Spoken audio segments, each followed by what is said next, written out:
ஒரு குரு, இளம் சீடர்கள் எதிரில் உட்காந்துருக்கிறாங்க. குரு பாடம் நடத்திக்கிட்டு இருக்கிறார். சீடர்களுக்கு ஒரு ஆசை, அதாவது ஒரு முக்கியமான மந்திரத்தை நம்ம குருநாதர்கிட்ட இருந்து கற்றுக்கணும் அப்படிங்கிறது அவங்க ஆசை.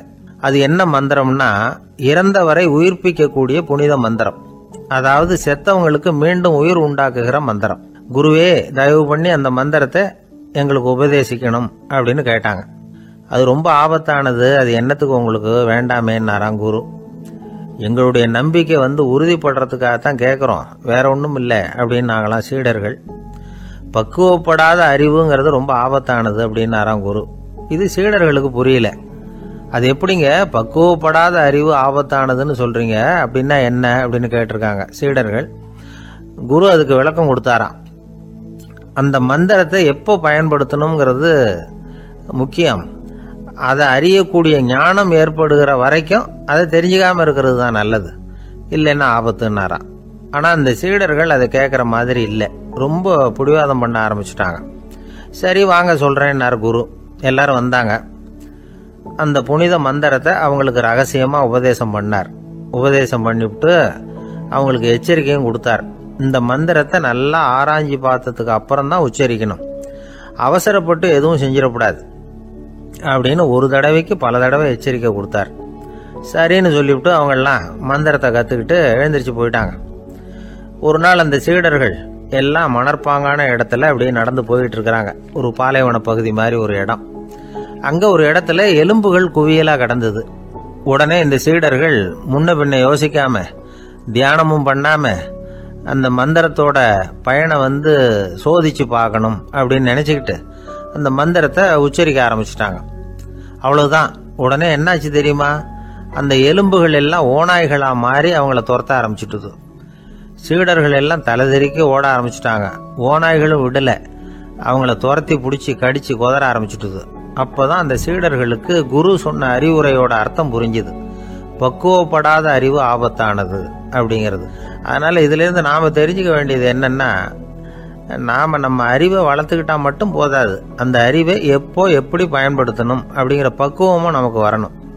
அப்போதான் வாழ்க்கை நல்லபடியாக அமையும், இல்லைன்னா இடைஞ்சல் தான்.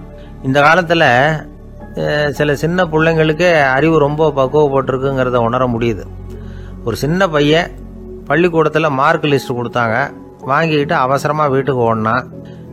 எதிரில் வந்த ஒருத்தர் கேட்டார், என்ன அவசரம், ஏன் இப்படி வேகமாக ஓடுறேன்னார். எங்கள் அம்மா கிட்ட அடி வாங்கணும், அதுக்காக தான் ஓடுறேன்னா. அடி வாங்கிறதுக்கா இவ்வளவு அவசரம்னார் அவர்.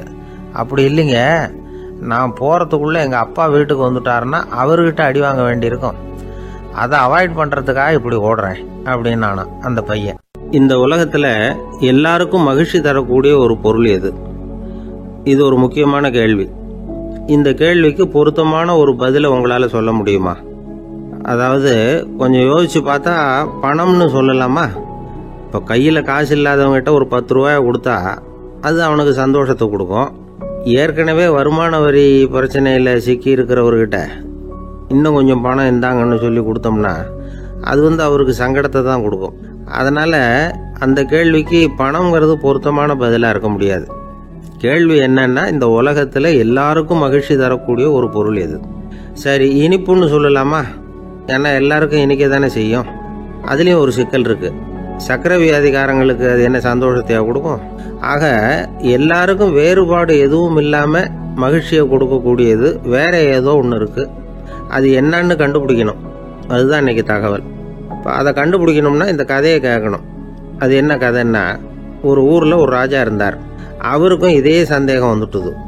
அதாவது எல்லாருக்கும் இன்பம் தரக்கூடிய பொருள் எது அப்படின்னு. இதுக்கு பதில் தெரிஞ்சுக்கிறதுக்கு ஆசைப்பட்டார். சரி, அதுக்கு என்ன செய்யலாம்னு யோசனை பண்ணார். நாட்டு மக்களுக்கு பகிரங்கமாக ஒரு அறிவிப்பு கொடுத்தார். நம்ம நாட்டு மக்கள் இன்பம் தரக்கூடிய பொருள் எதுன்னு நினைக்கிறாங்களோ அதை கொண்டுகிட்டு அரண்மனையில் உள்ள கண்காட்சி மண்டபத்தில் வைக்கலாம். அப்படி அவங்க வைக்கிற பொருள்களில் எது எல்லாருக்கும் இன்பம் தரக்கூடியதாக இருக்குமோ அதை வச்சவருக்கு 1000 பொற்காசுகள் பரிசு அப்படின்னு அறிவிப்பு கொடுத்துட்டார். ஜனங்கள் இந்த அறிவிப்பை கேட்டாங்க. அதுக்கப்புறம் சும்மா இருப்பாங்களா? 1000 பொற்காசுன்னா சும்மாவா? அவங்க கையில் என்னென்ன கிடைச்சதோ அதையெல்லாம் கொண்டாந்து அரண்மனை காட்சி மண்டபத்தில் வச்சுட்டாங்க. அதுக்கப்புறமா ராஜா அங்கே வந்தார். ஒவ்வொன்றா பார்த்துக்கிட்டே வந்தார். முதல்ல ஒரு குயில் இருந்தது, இனிமையாக பாடக்கூடிய குயில். இந்த குயிலோட இன்னிசை எல்லாருக்கும் இன்பம் தரக்கூடியது தான். இருந்தாலும் காது கேட்காதவங்களுக்கு இந்த இசை எப்படி இன்பம் தர முடியும்? அதனால் இது சரியில்லைன்னு விட்டார். அடுத்தபடியாக போனார். அங்கே என்ன வச்சுருக்குறாங்கன்னு பார்த்தா ஒரு அழகான மயில் அங்கே தோகை விரித்து ஆடிக்கிட்டு இருக்குது. இந்த மயிலோட ஆட்டம் மனசுக்கு இன்பம் தரக்கூடியது தான். இருந்தாலும் பார்வை இல்லாதவங்க இந்த ஆட்டத்தை பார்த்து ரசிக்க முடியுமா? முடியாது. அதனால் இதுவும் சரியில்லை அப்படின்னு சொல்லிவிட்டார். அதுக்கு அடுத்தபடியாக போனார். பல வகையான இனிப்பு பண்டங்களை வச்சுருந்தாங்க. பார்த்தார், வயசானவங்களுக்கும் நோயாளிகளுக்கும் இது இன்பம் தராது, துன்பம் தான் கொடுக்கும் அப்படின்னார். இப்படி ஒவ்வொன்றா பார்த்துக்கிட்டே போகிறார். அழகான மலர்கள், கனிகள், ஓவியங்கள் எதுவுமே பொருத்தமாக தெரியல. சகல பேருக்கும் இன்பம் தரக்கூடிய வகையில் எதுவும் இல்லை. கடைசியாக வந்தார். அங்கே ஒரு களிமண் பொம்மை இருந்தது. அது என்ன பொம்மை தெரியுமா? பசியால் வாடி இருக்கிற ஒருத்தருக்கு ஒரு அம்மா இனிமையாக பேசிக்கிட்டு சோறு போடுறது மாதிரி அந்த பொம்மையை செஞ்சுருந்தாங்க. அதுக்கு கீழே அன்பு அப்படின்னு எழுதியிருந்ததுதான். ராஜா பளிச்சுன்னு ஒரு முடிவுக்கு வந்தார். அந்த பொம்மையை செஞ்ச சிற்பியை வரவழைச்சார், பரிசு கொடுத்தார். அன்பு ஒன்று தான் எல்லாருக்கும் இன்பம் அளிக்கக்கூடிய பொருள். காது கேட்காதவங்களும் அதை கேட்க முடியும், பார்வை இல்லாதவங்களும் அதை பார்க்க முடியும், குழந்தைகளும் அதை உணர முடியும் அப்படின்னு அதுக்கு விளக்கம் கொடுத்தார் அந்த மன்னர். இந்த உலகத்தில் எல்லாருக்கும் மகிழ்ச்சி தரக்கூடிய ஒரு பொருள் அன்பு தான். அதை புரிஞ்சுக்கிட்டு தான் சில கணவன்மார்கள் மனைவி பேரில் ரொம்ப அன்பை காட்டிக்கிறது வழக்கம். ஒரு வீட்டு வாசப்படி பக்கமாக மழைக்கு ஒதுங்கினார் ஒருத்தர். மழை தூரிக்கிட்டு இருந்தது, இருட்டு நேரம். அந்த வீட்டில் இருந்தவர், இன்னைக்கு ராத்திரி வேணும்னா இங்கேயே தங்கிட்டு காலையில் போங்க அப்படின்னார். உடனே இவர் சொன்னார், ரொம்ப நன்றிங்க, ஒரு 10 நிமிஷத்தில் இதை வந்துவிடுறேன் அப்படின்னு சொல்லிவிட்டு எங்கேயோ ஓடினார். 10 நிமிஷம் கழித்து திரும்பி வந்தார். ஆமாம், எங்கே போயிட்டு வந்தீங்கன்னு கேட்டார் வீட்டில் இருந்தவர். நேராக எங்கள் வீட்டுக்கு போய் மனைவி கிட்ட இன்னைக்கு ராத்திரி இங்கேயே தங்கிக்கிறேன்னு சொல்லிவிட்டு வந்துட்டேன் அப்படின்னார் அவர். அன்புல இது ஒரு ரகம். இந்த உலகத்தில் எவ்வளவோ உயிரினங்கள் இருக்கு, ஒவ்வொன்றும் ஒவ்வொரு விதமாக சண்டை போடுது. இப்போ 2 மாடு சண்டை போட்டுக்குதுன்னு வச்சுக்கோங்க, என்ன பண்ணும்? 2 முட்டிக்கும். அதுக்கு சண்டை போடுறதுக்கு ஆயுதமாக உபயோகப்படுறது அதோட கொம்பு. 2 சேவல் சண்டை போட்டுக்குதுன்னு வச்சுக்கோங்க, அதுக்கு ஆயுதமாக உபயோகப்படுறது அதோட கால் நகம். காலால் தான் அது ஒன்றோட ஒன்று சண்டை போட்டுக்கும். ஆனால் 2 மனுஷன் சண்டை போட்டுக்கிறான்னு வச்சுக்கோங்க, இவன் இன்னதை தான் ஆயுதமாக உபயோகப்படுத்துவான்னு குறிப்பிட்டு சொல்ல முடியாது. கல்லை எடுப்பான், கத்தி எடுப்பான், துப்பாக்கி எடுப்பான், என்ன வேணாலும் பண்ணுவான். வாயால் திட்டுவான், கையால் அடிப்பான், காலால் உதைப்பான், சகலகலா வல்லவன். விலங்குகள்லாம் பொதுவாக வாயை சாப்பிட்றதுக்கு மட்டும்தான் உபயோகப்படுத்துது. ஆனால் இவனுக்கு சாப்பிட்றதுக்கும் அதுதான், சாப்பிட்டு விட்டு திட்டுறதுக்கும் அதுதான். ஆனால் ஒரு விஷயத்தில் மட்டும் கெட்டிக்கிறேன். அதாவது நாம் சண்டை போட்டுக்கிட்டாலும் பரவாயில்லை, கோழிகள் சண்டை போடாமல் இருக்கணும் அப்படின்னு ஆசைப்படுறான். எதுக்காக? கோழிகள் சண்டை போடாமல் இருந்தால் நிறைய முட்டைகள் போடுமா, அதுக்காக தான் இந்த அக்கறை. கோழி பண்ணை வச்சிருக்கிறவங்களுக்கு இது ஒரு பெரிய பிரச்சனை. அதாவது பண்ணையில் இருக்கிற கோழிகளுக்குள்ளே அடிக்கடி சண்டை வந்துடும், அதனால் முட்டை உற்பத்தி குறைஞ்சிரும். சரி, இதுக்கு என்ன பண்ணுறது? பண்ணையில் போய் உட்காந்துக்கிட்டு தினமும் பஞ்சாயத்து பேசிகிட்டு இருக்க முடியுமா? அமெரிக்காவில் கோழி பண்ணை வச்சிருக்கிற ஒருத்தர் இதை பற்றி யோசனை பண்ணி பார்த்தாராம். ஒரு வழியையும் கண்டுபிடிச்சிருக்கார். கோழிக்கெல்லாம் மூக்கு கண்ணாடி மாட்டி விட்டுட்டோம்னா அது சண்டை போடுற குணம் குறைஞ்சிரும், முட்டை அதிகமாகிடும். அந்த கண்ணாடியில் உள்ள லென்ஸு சிவப்பு நிறத்தில் இருக்கணும், அவ்வளவுதான் அப்படின்னு அவர் கண்டுபிடிச்சாராம். இது ஏற்கனவே நடைமுறையில் கண்டுபிடிக்கப்பட்ட ஒரு விஷயம். ஆனால் எல்லா கோழிக்கும் சிவப்பு மூக்கு கண்ணாடி எப்படி மாட்டி விடுறது? அப்படியே மாட்டி விட்டாலும் அது நழுவாமல் இருக்கணுமே. இப்போ நாமெல்லாம் நடு விரலால் மூக்கு கண்ணாடி நடுவில் தொட்டு அப்படி ஸ்டைலாக சரி பண்ணிக்கிறோம், அது மாதிரி கோழி எப்படி சரி பண்ணிக்கும்? இதுதான் பிரச்சனை. இதுக்கு அவர் என்ன வழி கண்டுபிடிச்சாருன்னா, கோழிக்கெல்லாம் மூக்கு கண்ணாடிக்கு பதிலாக விழியொட்டு வில்லைகள், கான்டாக்ட் லென்ஸ், அதை பொருத்தி விட்டா என்ன அப்படின்னு யோசனை பண்ணார். அதே மாதிரி பண்ணார். அதே மாதிரி செஞ்சு பார்த்தார், வெற்றி. அதுக்கப்புறம் கோழியெல்லாம் சண்டை போட்டுக்கலையாம், சமாதான பிரியர்கள் ஆகிட்டு தான். கோழிகளுக்கு இயல்பாகவே சண்டை போடுற குணம் உண்டு. ஆனால் அதோட கண்ணுக்கு பார்க்குற பொருள்லாம் ரோஜா நிறத்துலையோ அல்லது இன்னும் சொல்ல போனால் அழுத்தமான சிவப்பு நிறத்துலையோ தெரிஞ்சதுன்னா சண்டை போடுற குணம் குறைஞ்சிருதான். அந்த சமயத்தில் அது அதிகமாகவும் முட்டையிட ஆரம்பிச்சுடுதான். அதே நேரத்தில் இறை எடுக்கிறத கூட குறைச்சிக்குதான். இது ஏன் இப்படி பண்ணுதுங்கிறது விஞ்ஞானிகளுக்கு இன்னமும் புரியலையா. எப்படியோ அமெரிக்க கோழிகள்லாம் கான்டாக்ட் லென்ஸ் பொருத்திக்க ஆரம்பிச்சாச்சு. கோழி கழுத்தை பிடிச்சிக்கிட்டு ஒரு சில வினாடிகளில் அதை பொருத்தி போடுறாங்களாம். கோழியோட ஆயுள் பூரா அது அப்படியே இருக்குமா. பண்ணையில் முட்டை உற்பத்தி குறைஞ்சா இது மாதிரி விஞ்ஞானபூர்வமாக பரிகாரம் தேடுறது தான் நல்லது. நமக்கு வேண்டியப்பட்ட ஒருத்தர் அவர் ஒரு கோழி பண்ணை வச்சுருந்தார். அந்த பண்ணையில் பாதி கோழி திடீர்னு செத்து போச்சு. உடனே ஒரு கால்நடை மருத்துவர்கிட்ட போக வேண்டியது தானே. அங்கே போகல, உள்ளூரில் மந்திரம் பண்ணிகிட்டு இருந்த ஒரு சாமியார்கிட்ட போனார். அவர் காலில் விழுந்தார். சாமி, என் பண்ணையில் பாதி கோழி செத்து போட்டுதுன்னார். சாமியார் யோசனை பண்ணார். சரி, பண்ணையில் வாசப்படி கிழக்கு பக்கமாக வச்சுருக்கியா மேற்கு பக்கமாக வச்சுருக்கியான்னு கேட்டார். கிழக்கு பக்கமாக இருக்குன்னார் அவர். அதுதான் தப்பு, மேற்கு பக்கமாக அதை மாற்று சரியாக போடும்னாராம். அதே போல் இவர் போய் மாற்றிவிட்டார். அப்பவும் பாதி செத்து போச்சு. மறுபடியும் சொன்னார், சாமி மறுபடியும் பாதி கோழி செத்து போட்டுதேன்னார். சரி, கூரை எப்படி போட்டிருக்க, ஓடு போட்டிருக்கியா இல்லை கீத்து போட்டிருக்கியான்னார். ஓடு போட்டிருக்கேன்னாராம் அவர். அதுதான் தப்பு, கீத்து போட்டுரும் சரியாக போடும்னாராம். சரின்னு போய் அதையும் மாற்றி பார்த்தார். மறுபடியும் போயிட்டுது, கோழி செத்து போச்சு. வந்தார், மறுபடியும் பாதி செத்து போச்சு சாமின்னு வந்தார். இவரும் யோசனையை மாற்றி மாற்றி சொல்லிகிட்டே இருக்கிறார். இப்படி அவரும் மாற்றி மாற்றி பார்த்தார். 6வது தடவையாக அவரை தேடிட்டு வந்தார். அந்த சமயத்தில் இவர் ரொம்ப தீவிரமாக யோசனை பண்ணி பார்த்துட்டு, அது சரிப்பா, நீயும் என்கிட்ட சளைக்காமல் வந்துக்கிட்டு இருக்கிற, நானும் யோசனை சொல்லிகிட்டு இருக்கேன். இப்போவும் உங்ககிட்ட சொல்கிறதுக்கு என்கிட்ட யோசனை நிறையா இருக்குது, ஆனால் சோதிக்கிறதுக்கு உங்ககிட்ட கோழி இல்லையே, என்ன பண்ணுறது அப்படின்னாராம். இவர் போய்கிட்டு இருந்தார். அவர் தோளில் ஒரு பெரிய துணி மூட்டை, அதை சுமந்துக்கிட்டு கடத்தெருவை நோக்கி அவர் போய்கிட்டு இருக்கிறார். வழியில் அவரை சந்திச்சார் உமர். அவர் கேட்டார், கலீஃபா அவர்களே, எங்கே புறப்பட்டுட்டீங்க அப்படின்னு கேட்டார். கலீஃபான்னா ஆட்சித்தலைவர்னு அர்த்தம். இதுக்கு அவர் சொன்னார், நான் துணி வணிகம் செய்கிறவன், அதனால துணி வியாபாரம் செய்யறதுக்காக போயிட்டு இருக்கிறேன்னார். நீங்க இப்போ இந்த நாட்டுக்கு ஆட்சி தலைவர், ஆட்சி பொறுப்புல இருக்கிறீங்க, நீங்க வியாபாரம் செய்ய போட்டா அரசு பணிகளை செய்யறது யாரு அப்படின்னு கேட்டார் அவர். நான் அரசு பணிகளை மட்டுமே செஞ்சுக்கிட்டு இருந்தா என் குடும்பத்தை காப்பாத்துறது யாரு அப்படின்னு கேட்டார் அவர். இப்படி கேட்டவர் யார் தெரியுமா? அவர் தான் அபூபக்கர், இறை தூதர் முகமது அவர்களுக்கு பிறகு கலீஃபாவாக தேர்ந்தெடுக்கப்பட்டவர். அப்போலாம் ஆட்சி தலைவர்களுக்கு சம்பளம்னு எதுவும் கிடையாது. இந்த பிரச்சனையை எப்படி தீர்க்கிறதுன்னு யோசனை பண்ணார் உமர். அபு உபைதா அவர்கள்கிட்ட அழைச்சிட்டு போனார். அவர் யாருன்னா, அவர் தான் பொது நிதி கருவூலத்தின் பொறுப்பாளர். அவர்கிட்ட பிரச்சனையை சொன்னார். இது மாதிரி ஆட்சி தலைவருக்கு பொது நிதியிலிருந்து ஊதியம் அளிக்க முடியுமான்னு கேட்டார். பொது நிதி விதிகளின்படி அதுக்கு சாத்தியம் இல்லைன்னு சொல்லிவிட்டாரு அவரு. சரி, வேற ஏதாவது வழி இருக்குதான்னு கேட்டார் உமர்.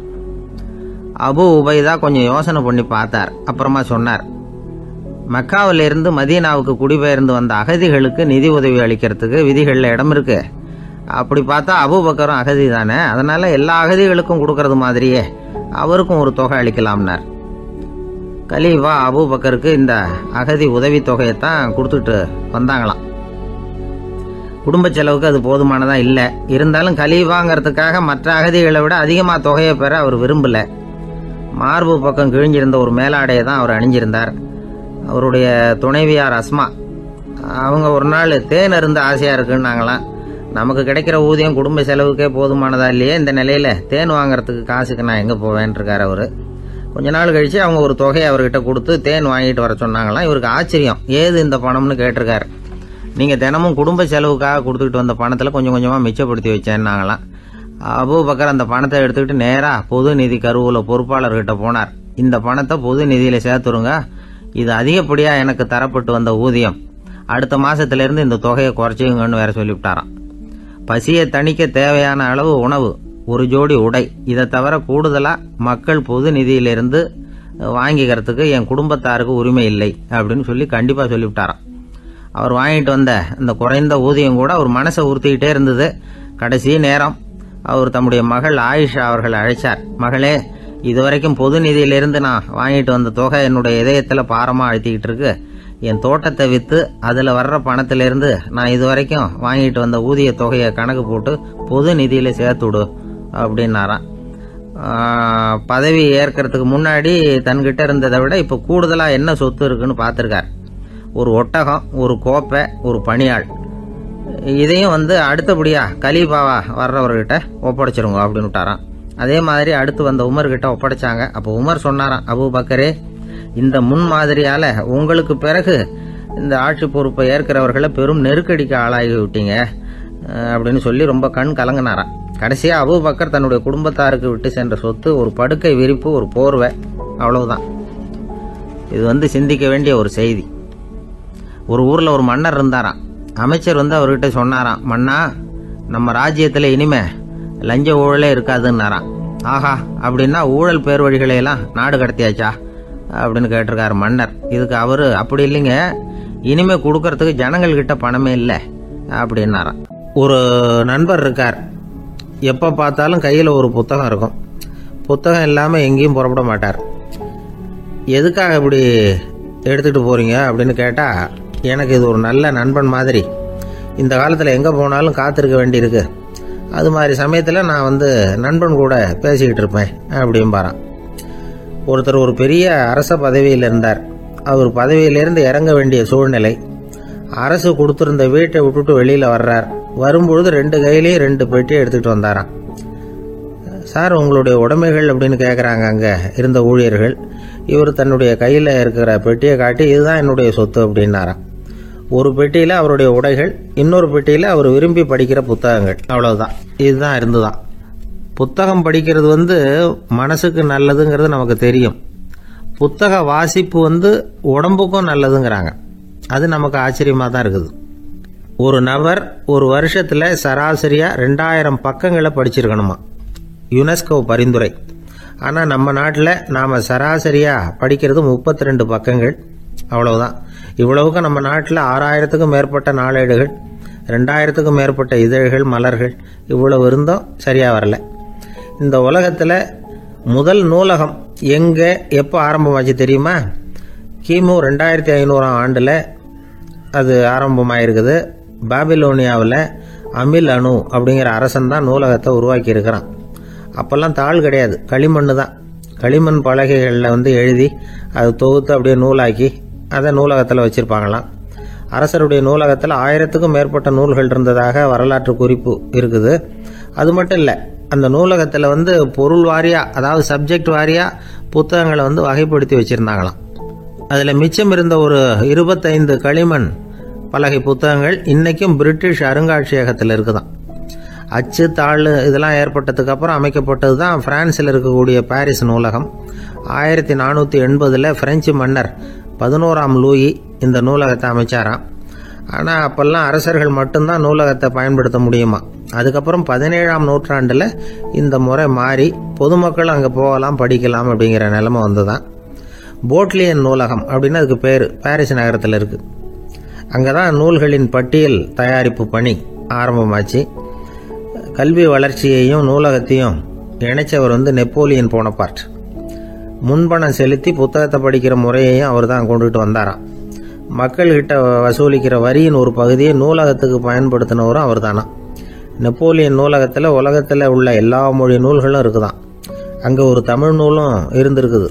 அது என்னென்னா கம்பராமாயணம். சோவியத் யூனியனுக்கு படையெடுத்து போனப்போ அங்கேருந்து லட்சக்கணக்கான புத்தகங்களை இந்த பனிச்சறுக்கு வாகனங்கள் இருக்குல்ல, அதில் கொண்டுகிட்டு வந்ததாக வரலாறு.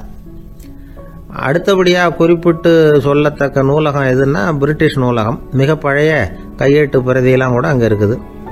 1753 ஆரம்பமாச்சு. அதில் உள்ள நூல்களை வரிசையாக அடுக்கினா 180 கிலோமீட்டர் நீளத்துக்கு வருமா. மிகப்பெரிய நூலகம் அமெரிக்க தலைநகர் வாஷிங்டனில் இருக்குதான். இந்தியாவை பொறுத்த வரைக்கும் பெரிய பழைய நூலகம் எதுன்னா கல்கத்தா நூலகம். எல்லா இந்திய மொழி நூல்களும் இங்கே உண்டு. மகாகவி பாரதியார் நடத்தின இந்தியாங்கிற இதழின் எல்லா பிரதிகளும் அங்கே பாதுகாப்பாக இருக்குது. படிக்கும் பழக்கம் இங்கே வளர வேண்டியிருக்குது. ஒருத்தர்கிட்ட ஒரு புஸ்தகத்தை கொடுத்து விமர்சனம் எழுத சொல்லியிருந்தாங்க. கொஞ்ச நாள் கழித்து அவரை போய் பார்த்து, என்னங்க புஸ்தகத்தை படித்து பார்த்தீங்களா அப்படின்னு கேட்டாங்களாம்.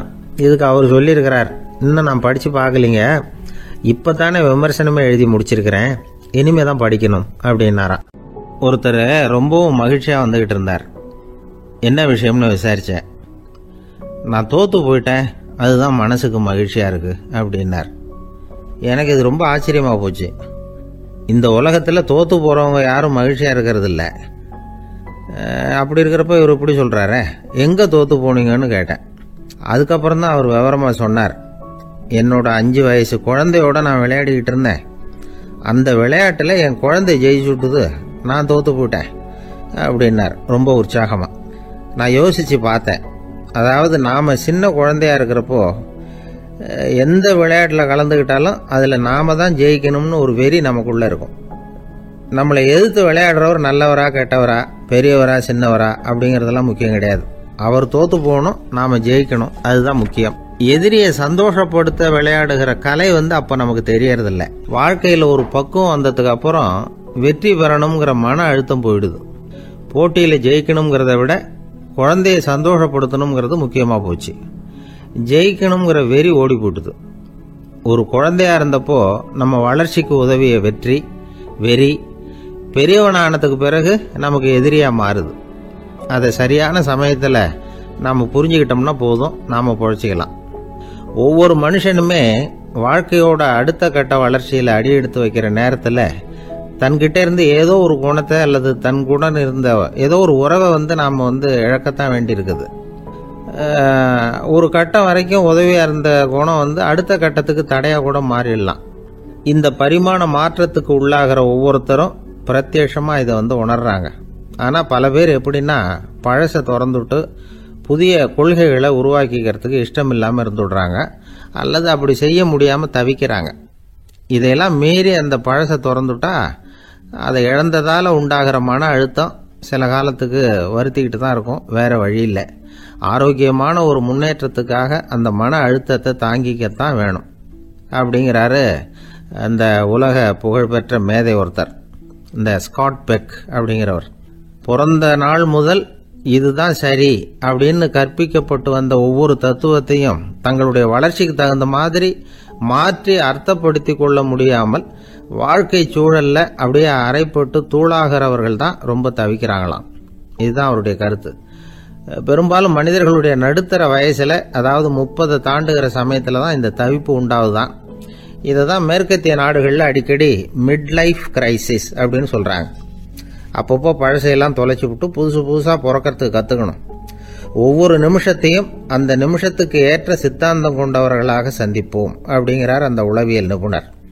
இப்படி பழகிக்கிட்டா வாழ்க்கை இன்பமயம், இல்லைன்னா தவிப்பு மயம்தான். பழசை தொலைக்க முடியாதவர்களில் எத்தனையோ பேர் உண்டு, எத்தனையோ ரகம் உண்டு. அதில் வேடிக்கையான நண்பர்களும் உண்டு. ஒருத்தர் நண்பர் வீட்டுக்கு போனார். அவர் ஏதோ இனிப்பு பலகாரம் கொடுத்து சாப்பிட சொல்லியிருக்கிறாங்க அவங்க வீட்டில். இவர் சாப்பிட்டு பார்த்துட்டு சொன்னாராம், சார் 6 மாதத்துக்கு முன்னாடி ஒரு தடவை இங்கே வந்தேன், அப்போது ஒரு இனிப்பு பலகாரம் கொடுத்தீங்க, அது இதை விட நல்லா இருந்தது சார் அப்படின்னாராம். அப்போ செஞ்ச அதே இனிப்பு பலகாரம் தான் சார் இதுவும் அப்படின்னாராம் அவர்.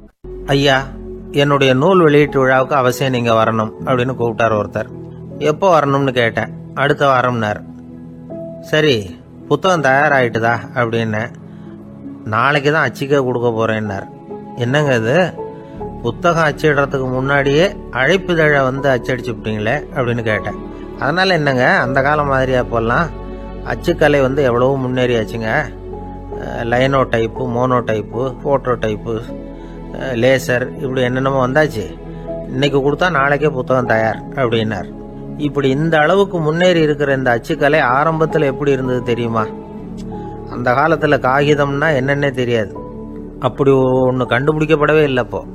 அப்போல்லாம் எதையாவது ஒன்று எழுதணும்னா அதுக்கு ஆட்டு தோலை தான் பயன்படுத்தி இருக்கிறாங்க. கண்ணுக்குட்டி தோல் கூட அதுக்கு உபயோகப்பட்டு தான். ஐரோப்பாவில் இருந்த பாதிரியார்கள் தோலில் எழுதப்பட்ட புத்தகத்தை தயாரிக்கிறதுல ரொம்ப கெட்டிக்காரங்களாம். எகிப்து, அப்புறம் மத்திய தரைக்கடல் ஓரத்தில் உள்ள நாடுகள், இங்கெல்லாம் தோல் தான் எழுது பொருளாக பயன்பட்டு வந்திருக்குது. ஆனால் நம்ம நாட்டில் ஓலைச்சுவடிகளை எழுத்துக்கு பயன்படுத்தி இருக்கிறாங்க. எழுதுறதுக்கு தோலை பயன்படுத்தினவங்க பிறகு பேப்பரைஸ் அப்படிங்கிற கோரை புல்லை அதுக்கு பயன்படுத்தினாங்களாம். இதெல்லாம் அப்படி கொஞ்சம் கொஞ்சமாக கண்டுபிடிச்சிட்டு வந்திருக்கிறாங்க. அந்த புல்லை கச்சிதமாக நறுக்க வேண்டியது, நல்லா பதப்படுத்த வேண்டியது, அதுக்கப்புறம் அதில் எழுத வேண்டியது, அவ்வளவுதான். பேப்பருங்கிற சொல்லே இந்த பேப்பைரஸ் அப்படிங்கிறதுலேருந்து வந்தது தான். அதுக்கப்புறம் தான் காகிதம் வந்தது. இதை முதல்ல சீன நாட்டில் தான் கண்டுபிடிச்சாங்க. அது வந்த பிறகு அச்சு எந்திரம் கண்டுபிடிக்க வேண்டிய அவசியம் ஏற்பட்டது. அதை கண்டுபிடிச்சவர் ஜெர்மானிய அறிவியல் அறிஞர் ஜான் கூட்டன்பர்க். அச்சு கலைக்கு அடித்தளம் அமைச்சவர் அவர் தான். ஜெர்மனியில் மெயின்ஸ் அப்படிங்கிற ஊரில் 1399 பிறந்தார். அவரோட மாமன் ஒருத்தர் உலோக வேலையில் வல்லவர். அவர்கிட்ட அந்த வேலையை கற்றுக்கிட்டார். அதோட வைர கற்களை பட்டை தீட்டுறதுலையும் ரொம்ப தேர்ச்சி பெற்றிருந்தார். இளம் வயசுலேயே சும்மா இருக்க மாட்டாராம். எதை செஞ்சாலும் அதை திறமையாக செய்வாராம். அவர் தான் முதல்ல மர அச்சு எழுத்துக்களை உருவாக்கினார். அது மேலே மை தடவி பிரதிகள் எடுத்தார். அதுக்கப்புறம் உலோக எழுத்துக்கள், முதல்ல காரியம், அப்புறம் இரும்பு, அப்புறம் கலப்பு உலோகம், பிறகு அச்சடிக்கிறதுக்கு எந்திரம் ஒன்றையும் உருவாக்கினார். முதல்ல பைபிள் அச்சடித்தார். 1468 அவர் இறந்து போனார். 16ஆம் நூற்றாண்டில் மேலை நாடுகளிலிருந்து மர எழுத்துக்களை கொண்டுகிட்டு தமிழ்நாட்டில் கிறிஸ்தவ நூல்களை அச்சிட்டாங்க. அப்போல்லாம் அச்சகங்கள் போதிய அளவுக்கு இங்கே இல்லை. அதுக்கு என்ன காரணம்னா, இந்தியர்கள் அச்சகங்களை நடத்தக்கூடாது அப்படின்னு சட்டம். 1835 வரைக்கும் அந்த சட்டம் நடைமுறையில் இருந்தது.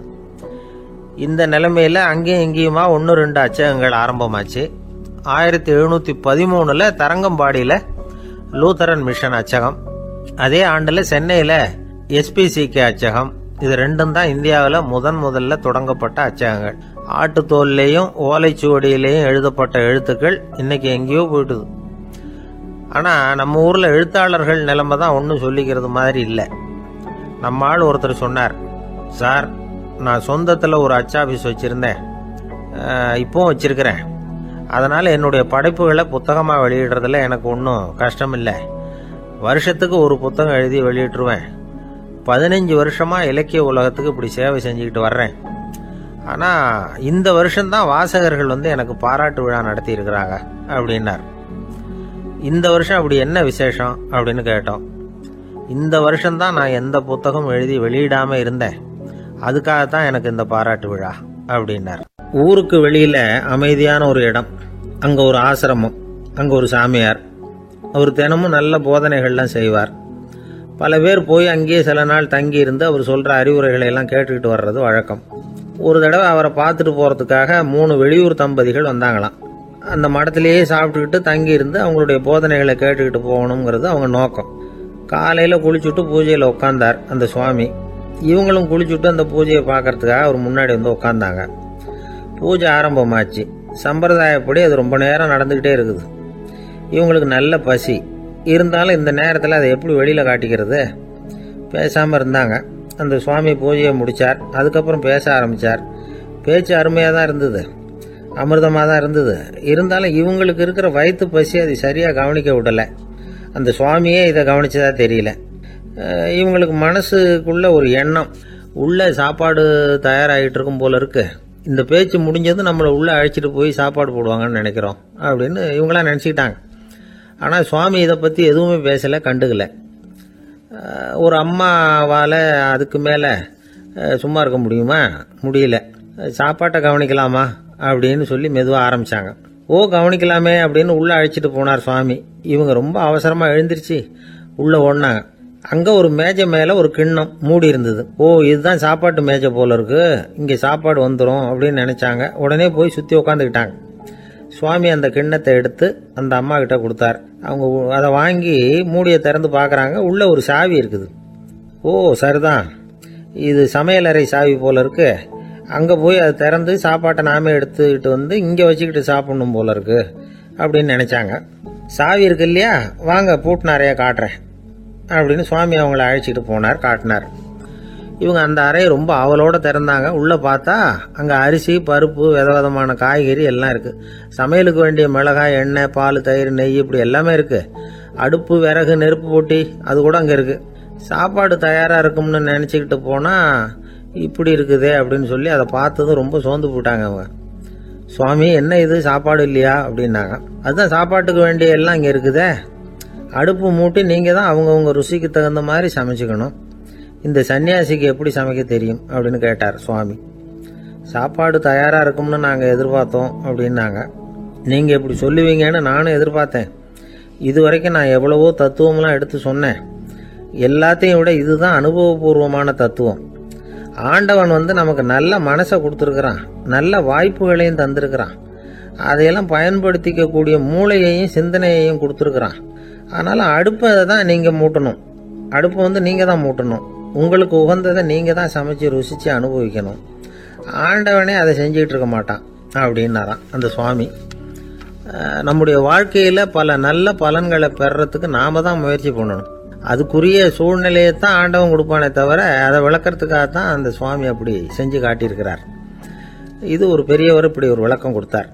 அதுக்கப்புறம் அந்த 3 தம்பதிகளும் தெளிவடைஞ்சுட்டாங்களாம். நாம தெளிவடைகிறது எப்போங்கிறது தான் தெரியல அப்படின்னு பல பேர் இதை கேட்டுட்டு சொல்லிட்டு இருக்கிறாங்க. இந்த கதையை நம்முடைய நண்பர் ஒருத்தர்கிட்ட சொன்னேன். அந்த நண்பர் ரொம்ப சந்தோஷப்பட்டார். நீங்கள் சொல்கிறது கரெக்டு சார், ஆனால் நான் அதை விட ஒரு படி மேலே சார். எனக்கெல்லாம் அரிசி பருப்பு இருக்கிற ரூம் எதுன்னு கையை காட்டிட்டா போதும், உடனே கிண்ணத்துலேருந்து சாவியை எடுத்து கொடுக்கணுங்கிற அவசியம்லாம் இல்லை எனக்கு. அப்புறம் எப்படி ரூமை திறந்துருவீங்க அப்படின்னு கேட்டேன். பூட்டை உடைச்சி திறந்துருவேன், அதுதான் எனக்கு பழக்கம் அப்படிங்கிறார். ஒரு காலத்தில் பிரஷ்யா அப்படின்னு ஒரு தேசம் இருந்தது. இப்போ ஜெர்மனி இருக்குல்ல, இதோட பெரும்பகுதி ஒரு காலத்தில் பிரஷ்யாங்கிற பேரில் இருந்தது. அப்போ அதுக்கு அரசராக இருந்தவர் மகா ஃப்ரெடரிக், அதாவது ஃப்ரெடரிக் தி கிரேட் அப்படின்னு சொல்லுவாங்க. அந்த ராஜாவுக்கு ஒரு சந்தேகம், நாம் பல வகையான வரிகளை விதித்து வசூல் பண்ணுறோம், அப்படி பண்ணி வருமானம் குறைஞ்சிக்கிட்டே போகுதே, இதுக்கு என்ன காரணமாக இருக்கும்? இதுதான் அவருக்கு ஏற்பட்ட சந்தேகம். ஒரு சமயம் அந்த அரசர் தம்முடைய அமைச்சர்களையும் பிரபுக்களையும் தளபதிகளையும் கூப்பிட்டு ஒரு விருந்து வச்சார். விருந்து முடிஞ்சதும் அவங்கள பார்த்து இந்த சந்தேகத்தை கேட்டார். வரிகள் அதிகமாக விதித்து வருமானம் குறையறதுக்கு என்ன காரணம் அப்படின்னு கேட்டார். பல பேருக்கு இதுக்கு சரியாக பதில் சொல்ல தெரியல. அனுபவசாலியான ஒரு தளபதி எழுந்திருச்சார். அரசே, அது எப்படிங்கிறத இப்போ உங்களுக்கு காட்டுறேன்னார். உடனே ஒரு பெரிய பனிக்கட்டி ஒன்றை தன்னுடைய கையில் எடுத்தார். அதை அப்படியும் எப்படியும் திருப்பி பார்த்தார். அப்புறம் அடுத்தவர்கிட்ட கொடுத்தார். அவர் அதை அப்படியும் எப்படியும் திருப்பி பார்த்துட்டு அடுத்தபடியாக இருந்தவர்கிட்ட கொடுத்தார். இப்படியே இதை ஒவ்வொருத்தராக பார்த்துட்டு ஒவ்வொரு கையாக மாறி கடைசியில் மன்னர் கைக்கு போய் சேர்ந்தது. மன்னர் கைக்கு அந்த பனிக்கட்டி போய் சேர்ந்தப்போ அது கொஞ்சம் கொஞ்சமாக உருகி ஒரு பட்டாணி கடலை சைஸுக்கு ஆயிட்டுது. மன்னர் யோசனை பண்ணார், வரி அதிகமாக போட்டாலும் வந்து சேர்றது குறைவாக இருக்கிறதுக்கு என்ன காரணம் அப்படிங்கிறது அவருக்கு புரிஞ்சு போச்சு. காலம்தான் மாறிட்டு இருக்கே தவிர இந்த கையூட்டு வாங்குற பழக்கம் மாறினதாக தெரியல. இன்னொரு ராஜா இருந்தார். அவர் தன்னுடைய ராஜாங்கத்தில் லஞ்ச ஊழலே சுத்தமாக இருக்கக்கூடாது அப்படின்னு நினைச்சார். அவர்கிட்ட பல்வேறு துறைகளுக்கும் பொறுப்பாக இருந்த பல பேரும் ரொம்ப சுத்தமாகவும் நேர்மையாகவும் இருந்தாங்க. ஒரே ஒருத்தர் மட்டும் எல்லார்கிட்டையும் லஞ்சம் வாங்கிட்டே இருந்தார். அவரை வேற வேற துறைகளுக்கு மாற்றி பார்த்தாரு. அந்த ராஜா என்னென்னமோ பண்ணி பார்க்குறாரு. எந்த வேலையை கொடுத்தாலும் அதுலேயும் லஞ்சம் வாங்கிறதுக்கு ஒரு வழியை உண்டு பண்ணிக்குவார் அந்த ஆள். ராஜாவுக்கு இது ஒரு பெரிய தலைவலியாக போட்டுது. இவர் என்ன பண்ணுறது, இவருக்கு என்ன வேலையை கொடுக்கறது, கொஞ்சம் கூட லஞ்சம் வாங்கிறதுக்கு சான்ஸே இல்லாத ஒரு வேலையை கொடுக்கணும் அப்படின்னு திட்டம் போட்டார். ஒரு நாள் அவருக்கு அந்த உத்தரவும் போட்டுட்டார். அதாவது அவருக்கு என்ன வேலைன்னா, கடற்கரையில் தான் அவருக்கு ஆஃபீஸ், அங்கேயே இருந்துக்க வேண்டியது. தினமும் எத்தனை கடல் அலை கரையில் வந்து மோதுது அப்படிங்கிறத கணக்கெடுத்து ராஜாவுக்கு தெரிவிக்க வேண்டியது. இதுதான் அவருக்கு வேலை. பேசாமல் அலையை எண்ணிட்டு உட்காந்துருக்கிட்டோம், அப்போவாவது அவர் லஞ்சம் வாங்குற சந்தர்ப்பம் இல்லாமல் போயிடும் அவருக்கு அப்படின்னு நினைச்சார் ராஜா. இந்த ஆள் கடற்கரைக்கு போய் டியூட்டியில் ஜாயின் பண்ணிட்டார். ஒரே மாசத்துல அங்கே சொந்தமாக ஒரு பிரம்மாண்டமான மாளிகை கட்டி விட்டாரு. ராஜாவுக்கு இது பெரிய ஆச்சரியமாக போச்சு. அலையை என்ற வேலையில் அந்த ஆள் எப்படி பணம் சம்பாதிச்சார் அப்படின்னு விசாரிச்சு பார்த்தார் அக்கம் பக்கத்தில். அந்த ஆள் என்ன பண்ணியிருக்கிறாருன்னா, கடற்கரையில் போய் பொறுப்பை ஏற்றுக்கிட்ட உடனே அங்கே இருந்த மீனவர்கள்கிட்ட எல்லாம் இந்த கரையில் வந்து ஒரு நாளில் வந்து மோதுற அலைகள் எத்தனை அப்படின்னு கேட்டிருக்காரு. அது எப்படிங்க தெரியும்னு இருக்காங்க அவங்க. தினமும் அந்த எண்ணிக்கை தெரியணும். நம்ம ராஜாவுக்கு தினமும் அறிக்கை அனுப்பணும், டெய்லி ரிப்போர்ட்டு. தவறுனா நீங்கள் இந்த கடலில் போய் மீன் பிடிக்கிறதுக்கு ராஜாவோட அனுமதி கிடைக்காது அப்படின்னு இருக்காரு. உடனே மீனவர்களும் பயந்து போட்டாங்க. கடலுக்கு போகிறதுக்கு அனுமதி இல்லைன்னா பட்டினி கிடக்கிறது மாதிரி ஆயிடுமே. மெதுவாக அந்த ஆளுகிட்ட போனாங்க, காதோட காதா சொன்னாங்க, ஐயா, எங்களால் வந்து கடல் அலையை வந்து எண்ண முடியாது. தினமும் எங்களால் முடிஞ்சதை உங்களுக்கு பணமாக கொடுத்துட்றோம். நீங்கள் தான் ராஜா கிட்ட சிபாரிசு பண்ணி நாங்கள் தொடர்ந்து மீன் பிடிக்கிறதுக்கு அனுமதி வாங்கி கொடுக்கணும் அப்படின்னு வேண்டிக்கிட்டாங்க. பணம் தினமும் வந்து சேர ஆரம்பிச்சுட்டுது. பதவியில் மற்ற பதவியோட இந்த பதவி எவ்வளவோ மேல் அப்படின்னு நினச்சிட்டான் அந்த ஆள். அது மட்டும் இல்லை, தயவு பண்ணி என்னை இந்த இடத்த விட்டு மாற்றி விடாதீங்க சார் அப்படின்னு வேற கேட்க ஆரம்பிச்சுட்டானா. கிபி 1078 மார்ச் மாதம் 19 திங்கட்கிழமை அதிகாலை நேரம் ஒரு குழந்தை பிறந்தது. எங்க தெரியுமா? காஸ்பியன் கடலுக்கு தெற்கே பாரசீக மொழி வழங்கிய தபரிஸ்தான் மாநிலத்துல ஜீலான்கிற புனித நகர், அதோட புறநகர் பகுதியில உள்ள நீப்புங்கிற ஊர்ல தான் அந்த குழந்தை பிறந்தது. அந்த இடம் இப்போ ரஷ்யாவில் இருக்கு. அந்த குழந்தை யாருன்னு நினைக்கிறீங்க? அதுதான் முஹித்தீன் பெருமான், ஆன்மீக சாதனைகள் புரிந்த மகான். முஹித்தீன் ஆண்டகை தன்னுடைய 18வது வயசுல உயர்கல்விக்காக ஜீலான் நகரத்தை விட்டு பகுதாத் நகரத்துக்கு புறப்பட்டு போறார். இளம் பிராயம் தானே, அதனால துணைக்கு ஒரு வர்த்தக கூட்டத்தோட சேர்ந்து போயிட்டு இருக்கிறார். ரொம்ப தூரம் போகணும். ஒவ்வொரு இடமா தங்கி தங்கி போயிட்டு இருக்கிறாங்க.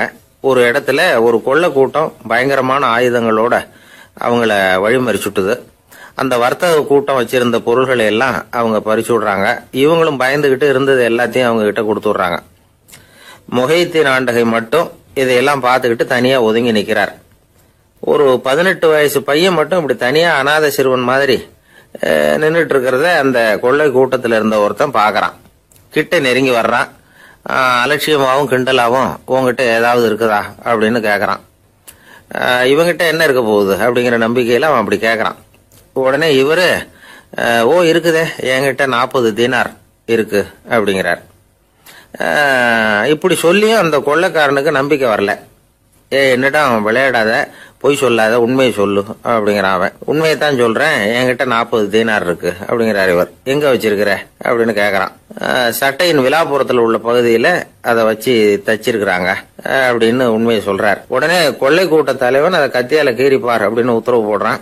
அந்த சட்டையை கிழிக்கிறாங்க. உள்ள இருந்து 40 பொற்காசுகளும் பொல பொலன்னு கீழே கொட்டுச்சு. அதை பார்த்த உடனே அந்த கொள்ளை கூட்ட தலைவன் மலைச்சு போய் நின்னுட்டான். காசை பார்த்துட்டு அவன் மலைச்சு போகல, பொய் பேசாத அந்த பையனோட நேர்மையை பார்த்துட்டு அவன் அப்படி நின்னான். மெதுவா அந்த பையன் கிட்ட வந்தான். ஏன்பா, நீ என்ன பணக்கார குடும்பமா அப்படின்னு கேட்டான். அப்படிலாம் இல்ல, எனக்கு அப்பா இல்ல, அம்மா மட்டும்தான் உண்டு. எங்க அப்பா எனக்குன்னு விட்டு போன சொத்தே இந்த 40 தீனார் தான் அப்படின்னாரு இவர். அப்படி இருந்துமா உண்மை பேசணும்னு ஆசைப்பட்டேன். என்கிட்ட ஒண்ணும் இல்லைன்னு ஒரு வார்த்தை சொன்ன உன்னை விட்டுருப்போமே அப்படின்னா அவன். அப்படி இல்லைங்க, நான் இறைவன் திருநாமத்தை அறியக்கூடிய கல்வி ஞானத்துக்காக இப்ப போயிட்டு இருக்கிறேன். இறைவன் திருநாமத்தை உச்சரிக்க வேண்டிய நாவால பொய் பேசக்கூடாதுன்னு எங்க அம்மா சொல்லியிருக்கிறாங்க. அதனால நான் எப்பவுமே பொய் சொல்ல மாட்டேன் அப்படின்னு என்னுடைய தாய்க்கு வாக்கு கொடுத்திருக்கிறேன் அப்படின்னார் அவர். முஹைத்தீன் பெருமான் வார்த்தைகளை கேட்ட அந்த கொள்ளையர்கள் மனம் திருந்தி நல்லவங்களா ஆயிடுறாங்க. அந்த கொள்ளையர் தலைவன் பிற்காலத்துல ஒரு பெரிய மகான் ஆயிடுறார். பெரியவர்கள் வாழ்க்கையில நடக்கிற இது மாதிரி சம்பவங்கள் தான் நாம நல்ல விதமா வாழறதுக்கு துணையா இருக்கும். அந்த காலத்துல கொள்ளையர்களே பெரியவங்க செயலை பார்த்து மனம் திருந்தி இருக்கிறாங்க. இந்த காலத்துல யாரு இப்படி இருக்கிறா? இந்த காலத்துல மகான் ஒருத்தரை பார்த்தேன், எனக்கு வேண்டியப்பட்ட மகான். ஏங்க நீங்களும் மகான் ஆகிறதுக்கு முன்னாடி கொள்ளை அடிச்சுட்டு இருந்தீங்களா அப்படின்னு கேட்டேன். அவர் மெதுவா கண்ணை திறந்து என்ன நிமிர்ந்து பார்த்தார். அப்படி இல்லப்பா, நான் கொள்ளை அடிக்கிறதுக்காகத்தான் மகானாவே ஆகி இருக்கிறேன் அப்படின்னு சொல்லிவிட்டு மறுபடியும் கண்ணை மூடிட்டார். 21ஆம் வருஷம் செப்டம்பர் மாசம் 22ஆம் தேதி மதுரை மேலமாசி வீதியில உள்ள ஒரு வீடு. அங்க அன்னைக்கு நடந்த ஒரு அற்புத நிகழ்ச்சி பின்னாடி உலக மக்களை எல்லாம் ஆச்சரியப்பட வச்சது. இந்திய வரலாற்றிலேயே அது ஒரு முக்கியமான நிகழ்ச்சி. உலக மக்கள் கவனமெல்லாம் காந்திஜியின் பக்கம் திரும்புறதுக்கு காரணமா இருந்த நிகழ்ச்சி அது. கதர் துணி பிரச்சாரத்துக்காக காந்திஜி மதுரைக்கு வந்திருந்தார். சென்னை துணி வணிகர் சங்கத்தின் துணைத் தலைவர் ஒருத்தர் இருந்தார், ராம்ஜி கல்யாண் சேட்ஜி. அவருடைய வீடு மதுரை மேலமாசி வீதியில் இருந்தது. அந்த வீட்டில் தான் காந்திஜி தங்கி இருந்தார். அப்போ வயலுக்கு போற உழவர்கள்லாம் சின்ன சின்ன துண்டை இடுப்புல கட்டிக்கிட்டு கலப்பையை தூக்கிக்கிட்டு தெருவில் நடந்து போறதை கவனிச்சார். ஏற்கனவே சேலத்துக்கு தெற்க பல பகுதிகளில் ஆண்களும் பெண்களும் அரைகுறை ஆடைகளோட உழைச்சிக்கிட்டு இருக்கிறத கண்ணால கண்டிருக்கிறார் அவரு. இந்தியரின் சராசரி உடை இவ்வளவுதான் அப்படிங்கிறத புரிஞ்சுக்கிட்டார். மனசை என்னவோ பண்ணியிருக்குது. ராத்திரி பூரா அதை பத்தியே யோசனை. 22/9/21 வியாழக்கிழமை காலையில காந்திஜி எழுந்திருக்கிறார். அவர் கூட தங்கியிருந்தவங்களையெல்லாம் பார்த்து சொன்னார், இன்னையிலிருந்து அறையில முழு அகல துண்டு தான் கட்டுவேன். குளிர் அதிகமா உள்ள காலங்களில் மட்டும் போர்வை ஒன்றும் உபயோகப்படுத்துவேன். மற்றபடி மேலங்கியோ குல்லாவோ எதுவும் போட்டுக்க மாட்டேன். தற்காலிகமா இந்த ஏற்பாட்டை 1 மாசத்துக்கு ஏத்துக்குவேன். அதுக்கு பிறகு உசிதம் போல எண்ணி பார்த்து முடிவு பண்ணுவேன் அப்படின்னார். அவருடைய குரல் உறுதியா இருந்துதான். உடனே செயலில் இறங்கினார். தம்முடைய 10 முழ வேட்டி, மேலங்கி, உள் சட்டை, குல்லா எல்லாத்தையும் களைஞ்சார். வேட்டியிலிருந்து ஒரு 4 முழ துணியை எடுத்துக்கிட்டார். இதுக்கு உதவி செஞ்சவர் அன்னைக்கு விருதுநகர்ல பிரபல தொண்டரா இருந்த பழனிக்குமார பிள்ளை. வெட்டி எடுத்த துண்டை நீள வாக்குல ரெட்டையா மடிச்சார். அதை இடுப்புல துண்டு மாதிரி கட்டிக்கிட்டாரு. தலையில சின்ன உச்சி குடுமி, அறையில சின்ன துண்டு. அண்ணல் காந்தி ஆண்டி கோலத்துல காட்சி அளிக்கிறார். கூட இருந்தவங்களை பார்த்து காரைக்குடிக்கு புறப்படலாமே அப்படின்னார். அவர் நண்பர்களும் சீடர்களும் திகைச்சு போய் நிக்கிறாங்க. இந்த விரதம் நிரந்தரமா ஆயிடுமோங்கிற பயம் அவங்களுக்கு. எப்படியோ இந்த விவரம் ராஜாஜிக்கும் அன்னைக்கு பிரபலமா விளங்கின தேசபக்தர் டாக்டர் TSS ராஜனுக்கும் எட்டுச்சு. உடனே 2 பேரும் ஓடி வந்தாங்க. வேண்டாமே இந்த கோலம் அப்படின்னாங்க. காந்திஜி தன்னுடைய முடிவில் உறுதியாக இருந்தார். ராஜாஜி என்னென்னமோ வாதமெல்லாம் பண்ணி பார்த்தார். உங்களுடைய வாதத்துக்கு என்னால் பதில் சொல்ல முடியல, இருந்தாலும் நான் செய்கிறது தான் சரிங்கிறதுல எனக்கு சந்தேகம் இல்லை. இன்னைக்கு அதிகாலை 3 மணி இருக்கும். நான் ஓரளவு விழிச்சுக்கிட்டேன். அதாவது உறக்கமும் விழிப்புமா இருந்த நிலையில எனக்கு இந்த எண்ணம் உண்டாச்சு. இது என்னுடைய அந்தராத்மாவின் ஆணை, அதை என்னால் மீற முடியாது அப்படின்னு சொல்லிவிட்டாராம் காந்திஜி. கதர் பிரச்சாரத்துக்காக காரைக்குடிக்கு கிளம்பினார். வாசல்ல 4 மோட்டார் வண்டிகள் காத்துக்கிட்டு இருந்தது. வீதியில 2 பக்கமும் ஜனங்கள். காந்திஜி இடுப்பு துணியோட மோட்டார் வண்டியில ஏறினார். நண்பர்களும் சீடர்களும் மக்களும் உடல் சிலிர்க்க அந்த காட்சியை பார்க்கறாங்க. மோட்டார் வண்டி நகர ஆரம்பிக்குது. எப்பேற்பட்ட காட்சி அது! சுக்கநாத பெருமானியே கூலி ஆளாக்கிய மண், அப்படி ஆக்கி மண் சுமக்க வச்ச மதுரை இல்லையா, அந்த மதுரை தான் காந்திஜி துறவி கோலம் கொள்றதுக்கும் காரணமா இருந்திருக்குது. இது இன்னைக்கு எத்தனை பேருக்கு தெரியும்? ஒரு தடவை காந்திஜி நேருவும் சுற்றுப்பயணம் செஞ்சாங்களாம். ஒரு இடத்துல நடந்து போயிட்டு இருக்கிறாங்க. குறுக்க ஒரு வாய்க்கால். நேரு என்ன பண்ணார் தெரியுமா? தன்னுடைய இளமை துடிப்பை காட்டுறதுக்காக கொஞ்சம் தூரம் பின்னாடி போய் அங்கேருந்து வேகமாக ஓடி வந்து அந்த வாய்க்காலை தாண்டினாராம். காந்திஜி அப்படி பண்ணல. பக்கத்தில் இருந்த பாலம் வழியா அந்த வாய்க்காலை கடந்து வந்தார். நேரு காந்திஜியை பார்த்து சிரிச்சுக்கிட்டே, என்ன மாதிரி நீங்களும் தாண்டி இருக்கலாமே அப்படின்னாராம். அதுக்கு காந்திஜி சிரிச்சுக்கிட்டே சொன்னாராம், 2 அடி முன்னேறதுக்காக 5 அடி பின்னாடி போறதா அப்படின்னாராம். ஒரு ஊர்ல ஒரு ராஜா இருந்தார். அந்த ராஜாவுக்கு ஒரு புள்ள. அந்த புள்ளைக்கு விவரமே தெரியாது. அவன் ஒரு முட்டாளுங்கிறது எல்லாருக்கும் தெரியும். ஆனாலும் அவன் தான் அடுத்தபடியா ஆட்சிக்கு வர வேண்டியவன். ஆட்சி பொறுப்பை ஏற்க வேண்டிய ஒருத்தன் இப்படி இருந்தா என்ன பண்றது அப்படிங்கிறது எல்லாருக்கும் உள்ள கவலை. மன்னர் அமைச்சர்களை கூட்டினார். ஆலோசனை கேட்டார், என்ன பண்ணலாம்னு. இவனை இன்னொரு நாட்டு பல்கலைக்கழகத்துக்கு அனுப்பி பார்க்கலாம். அங்க போய் படிச்சுட்டு வரட்டும். நிறைய படிச்சுட்டு நல்ல ஞானத்தோட திரும்பி வரட்டும். அதுக்கப்புறம் பார்த்துக்கலாம் அப்படிங்கிறது அவங்க சொன்ன ஆலோசனை. மன்னருக்கும் அது சரின்னு தோணுச்சு. மகனை வெளி தேசத்துக்கு அனுப்பி வச்சார். இவனும் போனான். ஒரு பல்கலைக்கழகத்தில் சேர்ந்தான். நிறைய படித்தான். அதுக்கப்புறம் தந்தைக்கு ஒரு கடிதம் எழுதினான். தந்தையே, நான் நிறைய படிச்சுட்டேன், இனிமேல் நாடு திரும்பலாம்னு நினைக்கிறேன் அப்படின்னு எழுதினான். மன்னருக்கு ரொம்ப மகிழ்ச்சி. அதாவது புள்ள படிச்சுட்டான் அப்படிங்கிற ஆனந்தம். உடனே பையன் திரும்பி வர்றதுக்கு ஏற்பாடு பண்ணார். இளவரசன் நாடு திரும்பினான். அதை கொண்டாடுறதுக்காக அரண்மனையில் ஒரு பெரிய விருந்துக்கு ஏற்பாடு பண்ணியிருந்தாங்க. முக்கியமானவங்கள்லாம் அதில் கலந்துக்கிட்டாங்க. அந்த விருந்துக்கு முனிவர் ஒருத்தரும் வந்திருந்தார். அவர் இளவரசன் கிட்ட போய் உட்காந்து விசாரிக்கிறார். என்னப்பா, எப்படி படிச்சிருக்கிற அப்படின்னு கேட்டார். நிறைய படிச்சுட்டு வந்திருக்கிறேங்க அப்படின்னா அவன். என்னெல்லாம் படிச்ச அப்படின்னாரான். எல்லாத்தையும் விவரமா சொல்லியிருக்கிறான். அவன் அப்படி சொல்லிட்டு இருக்கும் பொழுதே முனிவர் என்ன பண்ணார், தன்னுடைய மோதிரத்தை கழட்டி உள்ளங்கையில வச்சு அப்படியே மூடிக்கிட்டாரான். அப்படியே கையை நீட்டி அவன் முன்னாடி காட்டினார். இந்த பாருப்பா, என் கைக்குள்ள என்ன இருக்கு சொல்லு பார்க்கலாம் அப்படின்னாரான். இளவரசன் ஒரு கணம் யோசிச்சான். அதுக்கப்புறம் உங்க கைக்குள்ள இருக்கிறது வட்டமான ஒரு பொருள், நடுவுல ஒரு துளை இருக்கும் அப்படின்னு. முனிவர் திகைச்சு போட்டார். பையன் பெரிய அறிவாளி ஆயிட்டான் போல இருக்க அப்படின்னு நினைச்சுட்டார். அதுக்கப்புறம் கேட்டார், சரி, என் கையில இருக்கிறது வட்டமான பொருள், நடுவுல துளை இருக்கும்ங்கிறத சொல்லிவிட்டேன், அதோட பேர் என்ன அதை சொல்லு அப்படின்னாராம். இளவரசன் கொஞ்சம் யோசனை பண்ணியிருக்கான். அப்புறம் சொன்னானா, முனிவரே, நான் படிச்ச விஞ்ஞானம் உங்களுக்கு பதில் சொல்றதுக்கு உதவல, இருந்தாலும் பதில் சொல்றேன், அது ஒரு வண்டி சக்கரம் அப்படின்னானா. இப்பதான் முனிவர் யோசிச்சாராம். அவருக்கு புரிஞ்சுதான், அதாவது முட்டாளை படிக்க வைக்கலாம், ஆனால் சிந்திக்க வைக்க முடியாது அப்படிங்கிறத அவர் புரிஞ்சுக்கிட்டாராம். தகவல் அறிவு ஞானமாகாது அப்படிங்கிறார் ஓஷோ.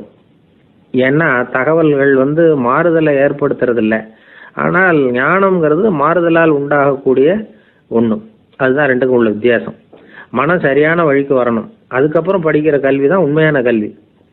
சரி, மனம் சரியா வர்றதுக்கு என்ன வழி அப்படின்னு கேட்டா, மனிதன் முழு மாறுதலுக்கான வழிமுறை தியானம் தான் அப்படிங்கிறார் அவர். அதனாலதான் நிறைய படிச்சிருக்கேன்னு சொல்றவன் எல்லாம் ஞானம் உள்ளவன் நினைச்சிடக்கூடாது. ஒருத்தர் இன்னொரு பெரிய மனிதரை அழைச்சிட்டு அறிமுகப்படுத்தினாராம். சார் நிறைய படிச்சிருக்கார், 3 MA வாங்கியிருக்கார், ஆனா ஒரு விஷயம், அப்பப்போ கொஞ்சம் திருடுவார், அவ்வளவுதான், மற்றபடி அவர் ஒரு பெரிய அறிவாளி தான் அப்படின்னாராம். ஒரு ஊர்ல ஒரு மன்னர் இருந்தார். அந்த ஊர்ல அடிக்கடி சேவல் சண்டை நடக்கிறது வழக்கம். அரண்மனையில ஒரு ஆள் இருந்தான். மன்னருக்காக அவன் ஒரு சேவல் வாங்கிட்டு வந்தான். சண்டை போடுறதுக்காக அந்த சேவலை தயார் பண்ணிகிட்டு இருந்தான். கொஞ்ச நாள் ஆச்சு. மன்னர் அந்த ஆளை கூப்பிட்டார். என்னப்பா சேவல் தயாராகிட்டுதா அப்படின்னு கேட்டார். இன்னும் அது தயாராகல மன்னா, இன்னும் வளரல, அதுக்கான தகுதி இன்னும் அதுக்கு வரல அப்படின்னா. எதனால் அப்படி சொல்கிறேன்னாரு. கோபம் ரொம்ப கடுமையாக இருக்குது அப்படின்னா. சரி அப்படின்னு விட்டுட்டார். மறுபடியும் கொஞ்ச நாள் ஆச்சு. இப்போ எப்படி நிலைமை, சேவல் தயாரா அப்படின்னார். இன்னும் இல்லை அரசே, மற்ற சேவல் எங்கேயாவது கூவுற சத்தம் கேட்டால் உடனே இது பரபரப்பாயிடுது, பக்கத்தில் ஒரு சேவலின் நிழலை கண்டா கூட இது பரபரப்பாயிடுது அப்படின்னா. சரி இன்னும் கொஞ்ச நாள் ஆகட்டும்னு விட்டுட்டார். கொஞ்ச நாள் ஆச்சு. இப்போ மறுபடியும் விசாரித்தார். இன்னும் நம்ம சேவலுக்கு அந்த தகுதி வரலமன்னா, போராட்ட உணர்வு அதுக்கு இன்னும் இருந்துக்கிட்டு தான் இருக்குது, உள்ளே மெதுவாக தான் எரிய ஆரம்பிச்சிருக்குது போராட்ட உணர்வு, அப்படி இருக்கக்கூடாது, அது பற்றி எரிய வேண்டாமா அப்படின்னா. இன்னும் கொஞ்ச நாள் ஆச்சு. இப்போ எப்படின்னு கேட்டார். இப்போ அவன் சொன்னான், மன்னா கிட்டத்தட்ட அது போருக்கு தயாராகிட்டுது அப்படின்னு நினைக்கிறேன்னா. எதனால் அப்படி சொல்கிற அப்படின்னு கேட்டார். மற்ற சேவலின் குரலை கேட்டால் அது அசைகிறதே இல்லை, ஒரு பொம்மை மாதிரி ஆயிடுது, அதுக்கு உள்ள ஒரு நுட்பமான விழிப்புணர்வு வந்துட்டுது, அதனால் அது அமைதியாக இருக்குது, மௌனமாக இருக்குது. இனிமேல் அதுக்கு இணையான சேவலே கிடையாது. வெற்றி பெற அது போராட வேண்டிய அவசியமே இல்லை, அதை பார்த்த உடனே எதிரி சேவல்கள் பயந்துட்டு ஓடி போடும் அப்படின்னு சொன்னானான். அந்த சேவலை வளர்த்தவர் சி சிங் சு அப்படின்னு பேர். இந்த சுசுகி சொன்ன கதையும் அது. ஞானிகள் என்ன சொல்கிறாங்க தெரியுமா, அந்த சேவலின் ரகசியத்தை நீயும் கற்றுக்கொள், நீ அப்படி ஆயிடு, சண்டை போடாமலே வெற்றிகள் பெறுகிற நுட்பத்தை புரிந்துகொள். இதுதான் ஞானிகள் உபதேசம். ஒரு குருக்கிட்ட ஒருத்தன் போயிருக்கிறான். எனக்கு சண்டை போட கற்றுக் கொடுங்கன்னா. அதுக்கு என்ன செய்யணும்னார். என்ன உங்கள் மாணவனாக சேர்த்துங்கண்ணா. சரி இப்போ உன்னுடைய பலம் என்னன்னு கேட்டிருக்கார். இப்போ நான் தனி ஆளாக இருந்து ஒரு 100 பேரை சமாளிப்பேன் நானா. சரி அப்படின்னா என்னுடைய மாணவனாக உன்னை சேர்த்துக்கிறேன்ருக்கார். சேர்த்துக்கிட்டார். 6 மாதம் பயிற்சி கொடுத்தார். அதுக்கப்புறம் இவனை கூப்பிட்டு கேட்டார், இப்போ உன்னுடைய திறமை எவ்வளவுன்னு. இப்போ நான் தனி ஆளாக இருந்து ஒரு 50 பேரை சமாளிப்பேன் நானா. இன்னும் உனக்கு பயிற்சி தேவைன்னாராம். தொடர்ந்து சில நுட்பங்களை எல்லாம் சொல்லி கொடுத்துருக்கிறார். 1 வருஷம் ஆச்சு. எல்லாத்தையும் கற்றுக் கொடுத்துட்டார். அப்புறம் கூப்பிட்டு கேட்டார், இப்போ உன்னுடைய திறமை எப்படிப்பா, எதிரிகள் எத்தனை பேரை உன்னால் சமாளிக்க முடியும்னாராம். அவன் சொன்னான், ஐயா எதிரிகளின் பலம் என்னங்கிறத புரிஞ்சிக்காம அதை நான் சொல்ல முடியாதுன்னு நானும். இனிமேல் உனக்கு பயிற்சி தேவையில்லை, போயிட்டு வான்னு அனுப்பி வச்சுட்டாரான். ஒரு உண்மையை நாம் புரிஞ்சுக்கணும். அதாவது அடிக்கிறதுக்கு நமக்கு துணிச்சல் தேவையில்லை, அடிக்காமல் இருக்கிறதுக்கு தான் துணிச்சல் தேவை. அடித்தா திருப்பி அடிக்கிறவன் மன உறுதி உள்ளவன் இல்லை, அடித்தா திருப்பி அடிக்காமல் இருக்கிறான் பாருங்க, அவன் தான் மன உறுதி உள்ளவன். ஒருத்தன் தலை திரிக்க வேகமாக ஓடிக்கிட்டு இருந்தான். நான் எங்கடா ஓடுற அப்படின்னா, எதுக்கு வந்தவன், ஒரு சண்டையை நிறுத்தத்தான் இப்படி ஓடுறேன் அப்படின்ட்டுருக்கான். யாருக்கும் சண்டை, எனக்கும் இன்னொரு ஆளுக்கும் சண்டை அப்படின்னு நான். அவன் எது ரொம்பவும் கஷ்டமான காரியம் அப்படின்னு கேட்டார் ஒருத்தர். ஒருத்தருக்கு ஒருத்தர் சண்டை போடாமல் இருக்கிறது தான் ரொம்ப கஷ்டமான காரியம் அப்படின்னு தோணுது. ஒரு நாட்டுக்கும் இன்னொரு நாட்டுக்கும் சண்டை, நாட்டுக்குள்ளேயே ஒரு குரூப்புக்கும் இன்னொரு குரூப்புக்கும் சண்டை. ஏன் சண்டை போட்டுக்கிறீங்கன்னு கேட்டு பாருங்கள். நாங்கள் சமாதானத்துக்காக தான் சண்டை போட்டுக்கிறோம் அப்படிம்பாங்க. வாழறதுக்காக பிறந்த மனுஷன் லட்சியத்துக்காக உயிரை விட தயார் அப்படின்னு சொல்லிகிட்டு இருப்பான். அப்படி உயிரை விடுறவங்கள நாமளும் பாராட்டுவோம். ஆனால் ஒன்றுமில்லாத விஷயங்களுக்கெல்லாம் சண்டை போடுறவங்களெல்லாம், அப்படிப்பட்டவங்களையும் சரி உயிரை விடுறவங்களையும் சரி என்னென்னு சொல்கிறது, யுத்தங்களாலேயும் சண்டைகளாலேயும் நாம் அடையிறது என்னங்கிறது ஒரு பக்கம் இருக்கட்டும், இழக்கிறது என்ன தெரியுமா, ஏராளமான உயிர்கள். ரத்தம் சிந்துறதுக்கு நான் தயார் அப்படின்னு மார்தட்டி சொல்லலாம். ஆனால் ரத்தம் சிந்தினா உயிர் காத்துக்கிட்டு இருக்க தயார் இல்லை. அதாவது உயிர் நமக்காக காத்துக்கிட்டு இருக்க தயார் இல்லை. இழக்கிற ரத்தத்தை ஈடுகட்டினா தான் உயிரை காப்பாற்ற முடியும். அதனால் இது சம்பந்தமாக ஆராய்ச்சி செய்கிற கட்டாயம் ஏற்பட்டு போச்சு. அதோட விளைவாக புதுசாக ஒன்றை கண்டுபிடிச்சிருக்கிறாங்க. அதுதான் செயற்கை ரத்த பொடி. இப்போ இந்த திடீர் சாம்பார் பொடி, திடீர் ரசப்பொடி, திடீர் காப்பி பொடி இப்படிலாம் சொல்கிறோம்ல, அது மாதிரி இது திடீர் ரத்த பொடி. இஸ்ரேல் ஒரு சின்ன நாடு, மக்கள் தொகை குறைச்சல், அதோட போர்கள் வேறு. அதனால் காயம்பட்டவங்களை காப்பாற்றியே தீர வேண்டிய கட்டாயம். காப்பாற்றணும்னா ரத்த இழப்பை தடுக்கணும். அப்படின்னா உடனடியாக புது ரத்தம் செலுத்தி ஆகணும். திடீர்னு ரத்தம் வேணும்னா எங்கே போகிறது? அதுவும் கிடைக்கிற ரத்தம் சேர்கிற குரூப்பாக இருக்கணும். ஒரு வேடிக்கை பார்த்தீங்களா, நான் வேறு குரூப்பு நீ வேறு குரூப்புன்னு இவன் சண்டை போடுறான். இதில் அடிபட்டவனுக்கு ரத்தம் கொடுக்க போனால் அதுலேயும் அது வேறு வேறு குரூப்பாக இருக்குது. அது ரத்தமும் வேறு வேறு குரூப்புன்னு சொல்லிகிட்டு இருக்குது. எந்த குரூப்பு ரத்தம் வேணும், அது உடனடியாக கிடைக்கலன்னா என்ன பண்ணுறது? இப்படிப்பட்ட கஷ்டம்லாம் நமக்கு வந்துடுது. இதுக்காக தான் விஞ்ஞானிகள் இந்த ரத்த பொடியை கண்டுபிடிச்சிருக்கிறாங்க. அதாவது ஒரு ஆள் அடிபட்டு போட்டான்னு வச்சுங்களேன், அவனுக்கு ரத்தம் கிடைக்கல, உடனே என்ன பண்ணலாம்? இந்த சுத்தப்படுத்தப்பட்ட தண்ணீரை கொஞ்சம் எடுத்துக்க வேண்டியது, அதில் இந்த ரத்த பொடியை கரைக்க வேண்டியது. இப்போ இந்த செயற்கை ரத்தம் வந்து தயாராகிட்டுது. இதை அந்த ஆள் உடம்புல ஏற்றி விட்டுற வேண்டியது. இயற்கையாக நம்ம உடம்புல இருக்கிற ரத்தம் என்னென்ன வேலை செய்யுதோ அதே வேலையை இதுவும் செய்யும். அதாவது ஆக்சிஜனை உடம்புல எல்லா இடத்துக்கும் எடுத்துகிட்டு போகுது. அந்த வேலையை இந்த செயற்கை ரத்தமும் செஞ்சுடுது. ஆனால் ஒரு விஷயம், இந்த செயற்கை ரத்தம் ஒரு அவசரத்துக்கு தான் உபயோகப்படுத்தலாம், ஒரு முதல் உதவி மாதிரி. அதை அப்படியே நிரந்தரமாக விட்டுற முடியாது. பின்னாடி வந்து தேவையான குரூப்பு உண்மையான ரத்தம் கிடைச்ச உடனே அதை செலுத்திக்கணும். உண்மையான ரத்தத்தை 20லேருந்து 40 நாள் வரைக்கும் தான் பாதுகாக்க முடியும். அதுவும் குளிர்பதன பெட்டியில். அதுக்குள்ளே உபயோகப்படுத்தலைன்னா அது வீணாக போயிடும். இந்த ரத்த பொடி அப்படி இல்லை, எவ்வளோ நாள் வேணும்னாலும் அப்படியே வச்சுருக்கலாம், குளிர்பதன பெட்டியும் தேவையில்லை. ஆனால் ஒன்று, இது தண்ணியில் கலந்து செயற்கை ரத்தமாக ஆக்கிவிட்டா அதோட வலு 72 மணி நேரம் தான், அதாவது 3 நாள். அதுக்குள்ளே அந்த ஆசாமியை எங்கேயாவது ஆஸ்பத்திரிக்கு தூக்கிட்டு போய் உண்மையான ரத்தத்தை கொடுத்துடணும். சண்டையில் அடிபடுறவங்க, சாலை விபத்தில் அடிபடுறவங்க, இவங்களுக்கெல்லாம் அவசரத்துக்கு கை கொடுத்து உதவுறது இந்த செயற்கை ரத்த பொடி. அதுக்கப்புறம் நாம் கொடுக்குற ரத்தம் தான் அவங்கள காப்பாற்றணும். இன்றைக்கி வந்து ரத்தத்தை தானமாக கொடுக்க தயாராக இருக்கிற நல்ல உள்ளங்கள் ஏராளம். எவ்வளவு ஆக்சிடெண்ட்டு, ஆப்ரேஷன், இதில் சம்மந்தப்பட்டவங்களை வந்து காப்பாற்றுறது நாம் தானமாக கொடுக்குற ரத்தம் தானே. ஒரு ஆக்சிடெண்ட்டு, ஒரு ஸ்கூட்டர் ஒரு ஆள் மேலே மோதி விட்டுது, பார்த்து வரக்கூடாதா அப்படின்னா அந்த ஆள், நீ தான் பார்த்து நடக்கணும், ஏன்னா 20 வருஷமாக நான் அந்த ஸ்கூட்டரை ஓட்டிகிட்டு இருக்கிறேன் அப்படின்னானா இவன். இதுக்கு அவன் சொன்னானா, நீ தான் பார்த்து ஓட்டணும், ஏன்னா 40 வருஷமாக நான் இப்படி நடந்துக்கிட்டு இருக்கிறேன் அப்படின்னானா. ஒருத்தர் அவசரமாக போய்கிட்டு இருந்தார். எங்கே போய்கிட்டு இருக்கீங்க அப்படின்னு கேட்டார் ஒரு பெரியவர். கடைக்கு போகிறேன் சார், சாமான் வாங்கிறதுக்கு அப்படின்னார். அங்கே போகிறதுக்கு முன்னாடி தெரிஞ்சிக்க வேண்டியதெல்லாம் தெரிஞ்சுக்கிட்டீங்களா அப்படின்னு கேட்டார் பெரியவர். கடைக்கு போய் காசை கொடுத்து ஒரு பொருளை வாங்கிட்டு வரப்போகிறோம், இதில் தெரிஞ்சிக்க வேண்டியது என்ன இருக்குது அப்படின்னார் அலட்சியமாக. இப்போ அந்த பெரியவர் பேச ஆரம்பித்தார். இந்த உலகத்தில் எந்த ஒரு செயலில் இறங்குறப்பவும் நாம் நல்லா ஆலோசனை பண்ண வேண்டிய விஷயம் 5 அப்படின்னார். உதாரணமாக, ஒருத்தன் கடைக்கு போய் ஏதோ ஒரு பொருளை வாங்கிட்டு வர போகிறான்னு வச்சுக்கோங்களேன். அப்போ கூட அவன் வந்து 5 விஷயங்களை பற்றி தெரிஞ்சுக்க வேண்டியிருக்குது அப்படிங்கிறார் அவர். முதல்ல அந்த பொருள் எப்படிப்பட்டது அப்படிங்கிறத தெரிஞ்சுக்கணும். 2வதா தன்னை பற்றியும் தெரிஞ்சுக்கணும். அப்போ தான் அந்த பொருள் தனக்கு தேவையா இல்லையா அப்படிங்கிறத புரிஞ்சுக்க முடியும். 3வதா தெரிஞ்சுக்க வேண்டியது ஒன்று இருக்குது. அது என்னன்னா, அந்த பொருளை அடையறதுக்கு வழி என்ன அப்படிங்கிறது தெரிஞ்சுக்கணும். அதாவது எவ்வளவு பணம் கொடுத்தா அது கிடைக்கும், இது மாதிரியான விஷயங்கள். 4வதா அந்த பொருளை அடையிறது மூலமாக நாம் அடையக்கூடிய பயன் என்ன அப்படிங்கிறதையும் உணரணும். 5வது அந்த பொருளை அடையிறதுல இருக்கக்கூடிய தடை எது அப்படிங்கிறதையும் நாம் தெரிஞ்சுக்கணும். பெரியவர் பேசுறது ஏதோ தத்துவம் மாதிரி தெரியுது இல்லையா? தத்துவம் தான். அதாவது இப்படி உலகியல் வாழ்க்கையில் சின்ன சின்ன விஷயங்கள்லேயே நாம் 5 விஷயங்களை தெரிஞ்சுக்க வேண்டி இருக்குது. அது ரொம்ப அவசியமாக இருக்குது.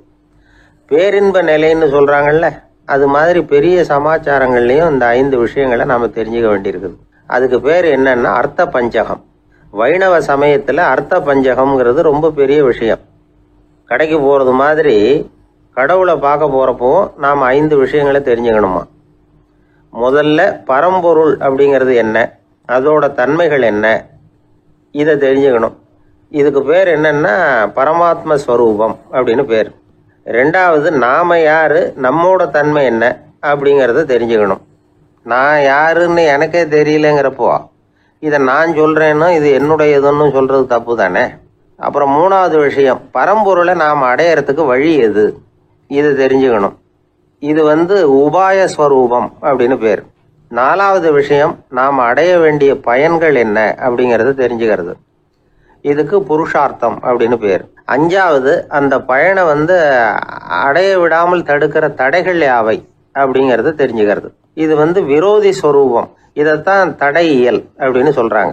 அதாவது பரமாத்மாவை பற்றிய அறிவு, ஜீவாத்மாவை பற்றிய அறிவு, உபாயம் பற்றிய அறிவு, புருஷார்த்தம் பற்றிய அறிவு, இந்த 4 அறிவுக்கும் எதிரடையா, அதாவது அதையெல்லாம் தப்பா புரிஞ்சுக்கிறதால உண்டாகக்கூடிய அறிவு விரோதி சொரூபம். என்ன இது தகவல்ல ஏதாவது கதை சொல்லுவீங்கன்னு பார்த்தா ஏதோ தத்துவம் பேசிட்டு இருக்கிறீங்களே அப்படின்னு நினைக்கலாம். இதுவும் தெரிஞ்சுக்க வேண்டிய ஒரு பெரிய விஷயம்தான். காதில் போட்டு வச்சா எப்போவாவது உபயோகப்படும். என்னுடைய நண்பர் ஒருத்தர் ஒரு நாள் என்கிட்ட சொன்னார், சார் அடுத்த மாதம் தஞ்சாவூரில் ஒரு கல்யாணம், போகிறதா வேண்டாமா அப்படின்னு ஒரே குழப்பமா இருக்கு அப்படின்னார். நான் உடனே இந்த அர்த்த பஞ்சக உபதேசம் பண்ண ஆரம்பித்தேன்.